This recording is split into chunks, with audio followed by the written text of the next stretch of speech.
সবার প্রথমেই যেটা আমি আপনাদেরকে দেখাবো, এটা হচ্ছে আমাদের শু ক্যাবিনেট এন্ট্রান্সে আর কি। হ্যাঁ আর অনেকটা জায়গা নিয়ে করা হয়েছে, হ্যাঁ হ্যাঁ যাতে প্রচুর জুতো রাখা যায় হ্যাঁ, আর কি। এটাতে আপনি 27 পেয়ার্স অফ শুজ রাখতে পারবেন। আচ্ছা, ঠিক আছে, আর একদম স্লিমের মধ্যে করা হয়েছে, একদম স্লিমের মধ্যে, যাতে জায়গা ওয়েস্ট না হয়। হ্যাঁ, স্টার্টিং এ যেহেতু আছে আগে ঢুকে যেতে এটা আছে। আমরা অনেক ভেবে চিন্তে অনেক করে করেছি।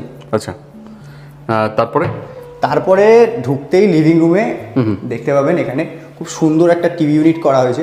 আচ্ছা, এখানে কি করা হয়েছে, কি কাজ করা হয়েছে? বেশি কিছু আমরা এর মধ্যে করিনি, খুবই সিম্পল রেখেছি। পিছনে একটা মার্বেল টেক্সচার দিয়েছি, আচ্ছা, সিম্পলের মধ্যে। সিম্পল মার্বেল টেক্সচার, তার সাথে যেরকম এখন ট্রেন্ডিং ডিজাইন চলছে একটা উডেন টেক্সচার।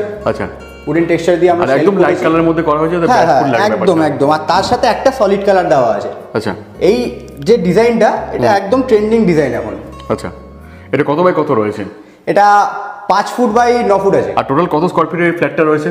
এই total square feet 1200 square feet.